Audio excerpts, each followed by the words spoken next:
संस्कृत व्याकरण कारक एवं विभक्ति।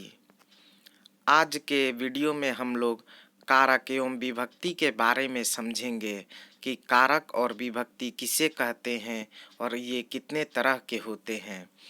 तो चलिए शुरू करते हैं। कारक क्रिया के साथ जिसका सीधा संबंध हो उसे कारक कहते हैं। जैसे राम खाता है। इस वाक्य में राम शब्द का खाना शब्द के साथ सीधा संबंध है, इसीलिए राम कारक है। खाना क्रिया है। कारक मुख्य रूप से 6 प्रकार के होते हैं। पहला कर्ता, दूसरा कर्म, तीसरा करण, चौथा संप्रदान, पांचवा अपादान, छठा अधिकरण। नोट: संबंध एवं संबोधन कारक नहीं माने जाते हैं क्योंकि क्रिया के साथ इनका सीधा संबंध नहीं होता है। चलिए अब एक एक करके हम लोग 6 कारक के बारे में समझेंगे और इसकी क्या परिभाषा होती है और किस तरह से इनका उपयोग किया जाता है। पहला कर्ता, क्रिया को करने वाला कर्ता कहलाता है। जैसे राम खाता है। दूसरा कर्म, जिस पर क्रिया का फल पड़ता है उसे कर्म कारक कहते हैं।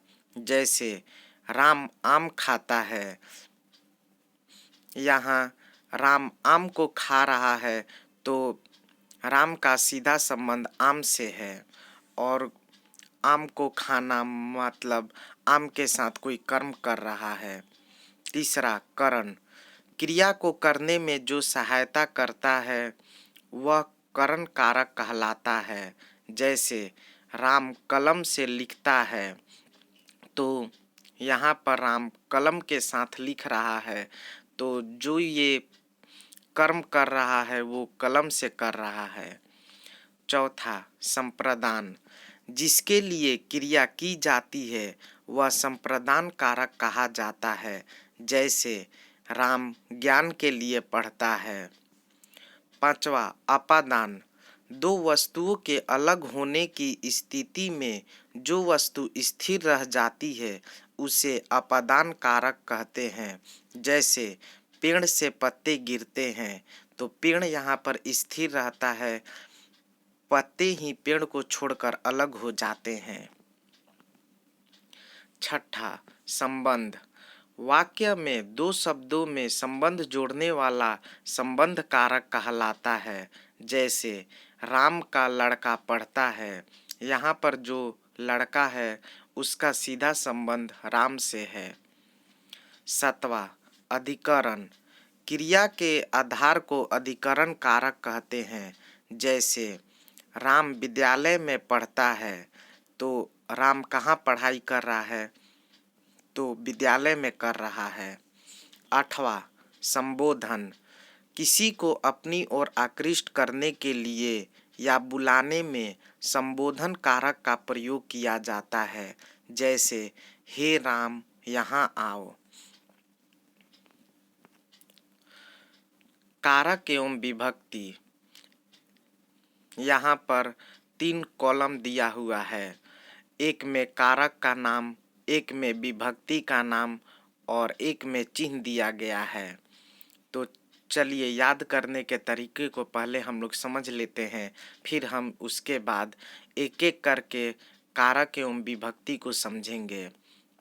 जैसे कर्ता ने कर्म को करण से द्वारा, संप्रदान के लिए अपादान से जुदाई या अलगाव, संबंध का के की, अधिकरण में पै पर, संबोधन हे अरे अहो। कर्ता यहाँ पर प्रथमा विभक्ति है, इसका चिन्ह ने होता है।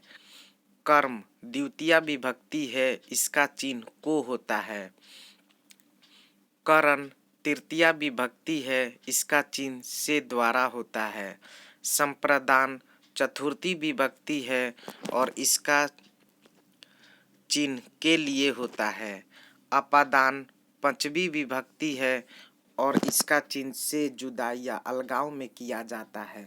संबंध षष्ठी विभक्ति है और इसका चिन्ह का के की है। अधिकरण सप्तमी विभक्ति है और इसका चिन्ह में पै पर है। संबोधन अष्टमी विभक्ति है और इसका चिन्ह हे अरे अहो है। तो चलिए फिर से हम लोग इस तरह से पहले कारक, तब विभक्ति, तब चिन्ह को समझेंगे। कर्ता ने कर्म को करण से द्वारा संप्रदान के लिए अपदान से जुदाई संबंध का के की। अधिकरण में पै पर। संबोधन हे अरे अहो। तो इस तरह से हम लोग कारक एवं विभक्ति के चिन्हों को और कारक के परिभाषा को समझ चुके हैं और कारक कितने तरह के होते हैं हम लोग एक एक करके सभी के बारे में जानकारी ले चुके हैं। मुझे उम्मीद है कि आप लोगों को समझ में आई होगी। अगर मेरी वीडियो पसंद आए तो इसे लाइक, शेयर और सब्सक्राइब ज़रूर करें। धन्यवाद।